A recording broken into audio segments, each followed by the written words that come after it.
할렐루야. 땡스기빙 위크 감사로 여는 하루 두 번째 화요일입니다. 우리 오늘도 함께 하시는 모든 교우 여러분들을 환영하고 축복합니다. 우리 주님을 바라보며 감사기도 드리십시다. 하나님 아버지 참 감사합니다. 오늘도 감사로 여는 하루를 허락하여 주심에 너무나도 감사합니다. 하나님, 죽을 수밖에 없는 죄인인 내가 예수님의 십자가 공로로 인하여 그 은혜로 인하여 구원받고 날마다 주 예수님과 동행하며 하늘나라를 살게 하여 주심에 너무나 감사합니다.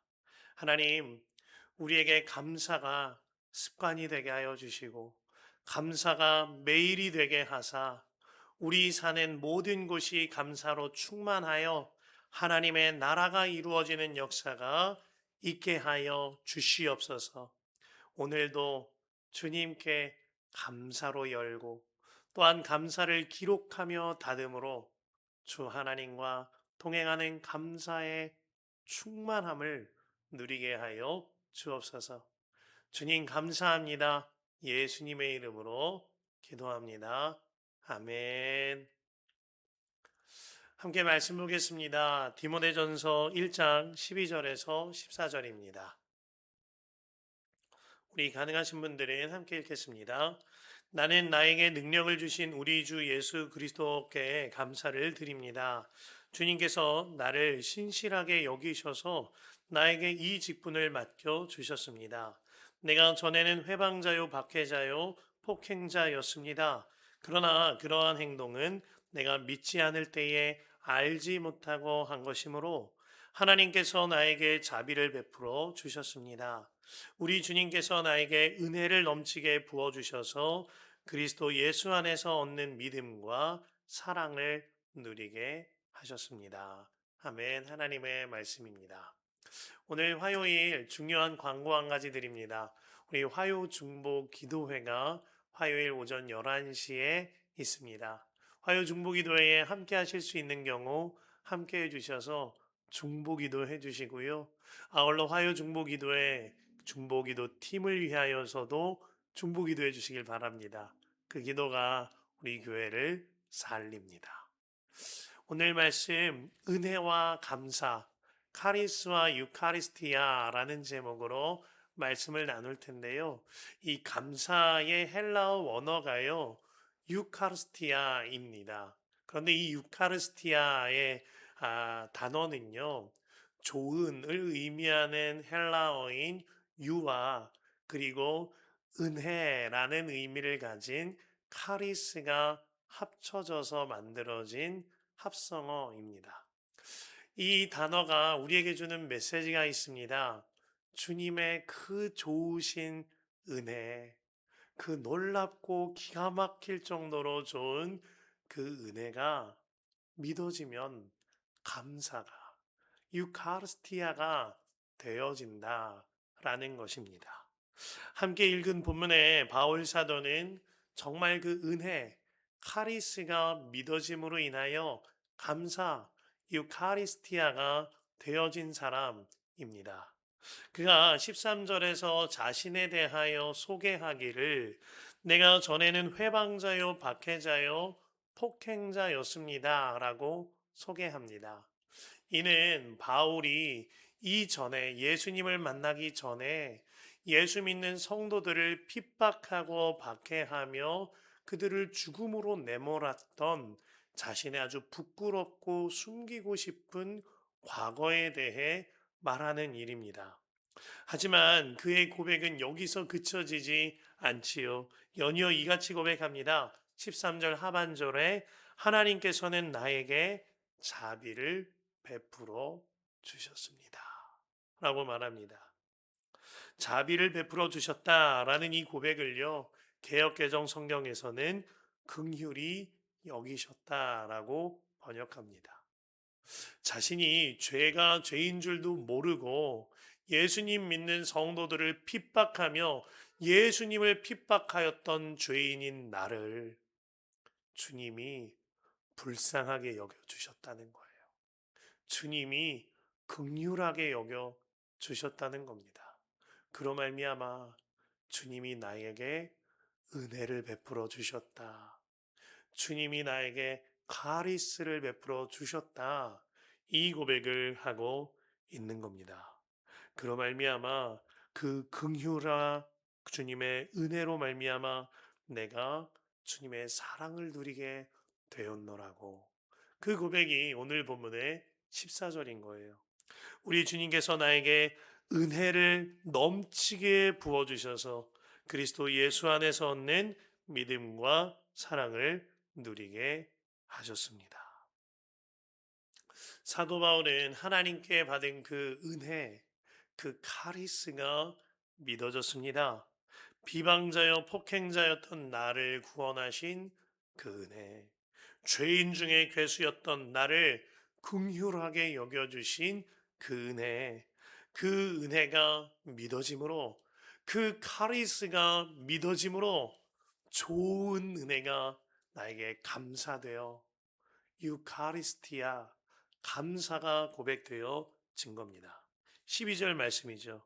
나는 나에게 능력을 주신 우리 주 그리스도 예수께 감사를 드립니다. 주님께서 나를 신실하게 여기셔서 나에게 이 직분을 맡겨 주셨습니다.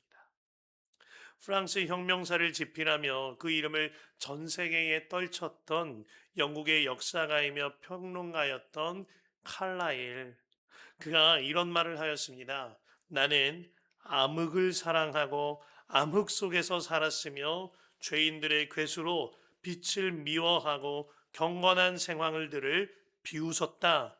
하지만 하나님은 나에게 풍성한 자비를 베푸셨으므로 나는 하나님의 은혜에 감사하노라.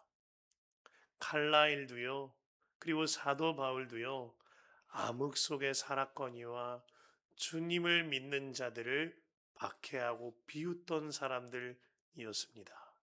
그런데 암흑 속에 살며 주를 핍박하던 내가 주님의 은혜를 받았어요. 그 은혜가 믿어지니 그들이 하는 일이 감사밖에 없었던 겁니다. 그러나 여러분, 이 은혜가 칼라일이나 바울에게만 부어진 은혜가 아님을 알아야 합니다. 우리 또한 죽을 수밖에 없던 죄인들이었어요. 우리 또한 예수님을 십자가에 못 박은 악한 죄인들이었습니다. 그런데 주님이 우리를 위하여 죽기까지 사랑하심으로 말미암아 주님의 놀라운 은혜, 그 좋은 은혜를 베풀어 주셨습니다. 그러면 이제 그 은혜가 믿어지면 내가 할 일은, 내가 할 말은 감사밖에 없는 것이죠. 찬양 중에 은혜라는 찬양 우리 모두 다 너무 많이 알 겁니다. 1절 가사가 그렇죠. 내가 누려왔던 모든 것들이, 내가 지나왔던 모든 시간이, 내가 걸어왔던 모든 순간이 당연한 것 아니라 은혜였어. 2절에 내가 이 땅에 태어나 사는 것, 어린아이 시절과 지금까지 숨을 쉬며 살며 꿈을 꾸는 삶 당연한 것 아니라 은혜였어. 모든 것이 은혜, 은혜, 은혜. 내 삶에 당연한 것 하나도 없었던 것을 모든 것이 은혜, 은혜였어. 찬양 가사 그대로입니다. 나에게 당연한 것은 하나도 없습니다. 구원의 은혜, 숨 쉴 수 있는 것도 은혜, 좋은 교회 만나고 좋은 교우들을 만난 것도 은혜, 가정을 만난 것, 배우자를 만난 것, 자녀와 부모 형제를 만난 것도 당연한 것 아니라 은혜예요. 이 모든 것이 하나도 당연한 것이 아니고요. 죽을 수밖에 없는 죄인인 나를 위하여 죽기까지 사랑하신 주님의 은혜예요. 그 은혜가 믿어지면 내 마음과 내 삶도 감사로 달라지는 겁니다. 이제는 정말 감사만 하는 삶, 감사가 충만한 삶 살게 되어지는 것이죠. 이런 이야기를 들어본 일이 있습니다. 같은 교회의 같은 목사님의 설교일지라도요, 유튜브에 업로드 되어질 때에 그 업로드되는 제목에 따라서 조회수가 엄청난 차이가 난다는 거예요. 이런 이야기입니다. 위로, 상처, 고난, 이런 제목이 쓰여 있으면 사람들이 막 몰려와서 본대요. 그런데 감사, 은혜, 영광, 순종, 이런 제목이 쓰여 있으면 벌써부터 사람들이 보지를 않는다라는 겁니다. 웃어넘길 만한 이야기일 수 있습니다만 점검해 보아야 할 이야기입니다. 정말 십자가 복음의 그 은혜가 믿어지면 감사하면 마음이 막 두근거리는 거예요. 은혜 이야기만 들으면 마음이 콩닥콩닥하고 눈물이 머금게 되어지는 겁니다. 아니, 나같이 비방자요 폭행자였고 죄인 중에 괴수이거니와 죽을 수밖에 없는 나를 살려주신 은혜인데, 그 은혜에 감사인데, 어떻게 가만히 있을 수가 있겠나요? 은혜야말로, 감사야말로 기독교인들이 가장 몰두해야 할 정말 중요한 주제인 것이지요. 그 은혜가 정말 믿어지면 항상 기뻐하고 쉬지 말고 기도하며 범사에 감사하는 삶, 모든 이들에게 이루어지는 겁니다. 어느 목사님이 말씀하시기를 항상 기뻐하는 삶은 웬만큼 살 수 있는데 어떻게 범사에 감사하는 삶을 살 수 있을까 하셨답니다. 여기서 그가 말하는 항상 기쁨은 진정한 기쁨은 아니셨다 그래요. 남들 앞에서 억지 웃음이라도 웃음은 지어 보일 수 있었답니다. 그런데 도무지 해결되지 않는 게 범사에 감사드려요. 어떻게 마음이 속상한데 감사하나? 어떻게 되는 일 하나도 없는데 감사하나? 이런 마음이 드시더랍니다. 그런 그가 범사에 감사할 수 있는 유일한 길을 깨달았다 그랬어요. 그러면서 하는 이야기가 하나님의 섭리가 믿어지면 범사의 감사가 되어지는 것이었다라고 말합니다. 나를 위해 죽기까지 사랑하신 예수님, 만왕의 왕이시자 모든 만물을 주관하신 예수님, 그 주님이 태초부터 영원까지 나 하나 살리시려고 십자가 복음을 세워두셨다. 그 은혜와 그 섭리가 믿어지니 이제는 내가 만나는 가시 같은 사람도 주님의 섭리 안에 있으므로 진정으로 기뻐하고 그를 위해 기도하며 범사에 감사하게 되어졌다라는 거예요. 가정에서 어려움이 생겨도 사역 가운데 어려움이 생겨도 주님의 섭리와 은혜 가운데에 있으니 항상 기뻐하고 쉬지 말고 기도하며 범사에 감사하노라. 이와 같은 고백을 하는 것을 들었습니다. 하나님의 은혜, 곧 카리스, 그 카리스가 믿어지면 하나님께 감사, 유카리스티아가 되어지는 것입니다. 헬런 켈러 여사는 보지도 못하고 듣지도 못하고 말하지도 못하는 삼중고의 장애인이었습니다.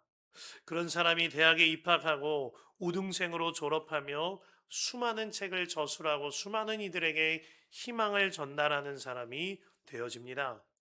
그녀가 노년에 접어들었을 때에 어느 신문 기자가 헬렌 켈러에게 이와 같이 질문합니다.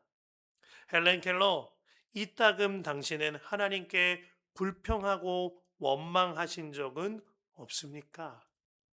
이 질문 앞에서 헬렌 켈러는 단호하게 대답합니다. 없습니다. 나는 하나님께서 내게 베풀어 주신 은혜를 생각하면서 감사하기에도 시간이 부족한 사람입니다. 그런 그녀가 임종 때에요. 이런 말을 남기죠. 아, 참으로 나의 인생을 아름다웠다. 헬렌 켈러는 보지 못하고 듣지 못하고 말하지 못했습니다. 하지만 그녀에게는 하나님의 은혜를 바라보는 눈이 열렸던 거예요. 그로 말미암아 어떤 상황에서든지 감사가 충만한 삶을 산 겁니다. 주님 안에 사랑하는 성도 여러분, 주님의 그 은혜, 카리스가 믿어지면, 그 좋은 은혜가 믿어지면 주님께 감사가 유카리스티아가 되어지는 겁니다. 은혜가 믿어짐으로 감사가 되어지는 삶, 그 삶이 오늘 저와 여러분들의 삶이 되기를 바랍니다. 그리고 오늘 저녁에는 꼭 한번 감사를 기록하는 하루 살아보시길 바랍니다. 여러분들의 예수동행 일기에 하나님 은혜로 말미암아 감사합니다. 감사를 기록해 보시기를 축복합니다. 우리 주님의 은혜를 묵상하며 더 깊은 감사의 기도로 나아가십시다. 하나님 감사합니다.